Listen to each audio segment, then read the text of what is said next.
ձեզ 168 թեմի հարգելի հետևողներ, այս պահին կզրուցենք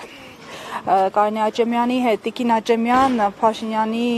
օրվա հայտարարություններին անդրադառնանք, զրոյական նոր կետ է հայտնաբերել, խոսել է Ադրբեջանին կապող ճանապարհների մասին, երկաթուղու վերագործարկման մասին, այս առումով շեշտելով խաղաղության այսպես կոչված խաչմերուկի դերը, ինչ սպասել այս գործընթացներից, հաշվի առնելով, որ ադրբեջանական կողմը մեկ անգամ չէ, որ նշել է իր նկրտումների մասին,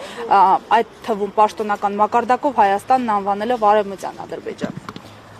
Գիտեք, տարիներ առաջ նույնիսկ վատ երազում այսպիսի բաներ մենք չէինք կարող ոչ տեսնել, ոչ լսել, այսինքն խոսել Արևմտյան Հայաստանը որպես Արևմտյան Ադրբեջան կամ որևէ այս նկրտումների մասին, բայց տեսնում եք, որ Ադրբեջանի հետ զուգահեռ տեղի ունենում է գործընթացը քայլ առ քայլ իրականացնում է իր բոլոր ծրագրերը եւ այդ ծրագրերը շատ համահունչ են Ադրբեջանի եւ Թուրքիայի ծրագրերին։ Այո, այսօրվա ասածն էլ երբևէ որևէ թթու խոսք Ադրբեջանի հասեին, այն պարագայում, որ մենք տարածքներ կորսեցինք, այն պարագայում, երբ որ այսօր Արցախը արդեն կորսված է համարվում։ Եվ գիտեք, աննկարագրելի ցավ եմ ապրում, որ մեր ժողովուրդը այսպես թմբիրի մեջ առանց մտածելու, առանց հասկանալու թե ուր է գնում, որովհետև այս մարդը իրավունք չուներ նույնիսկ մեկ օր կառավարել, որովհետև կառավարել նշանակում է կատարել Ադրբեջանի եւ Թուրքիայի բոլոր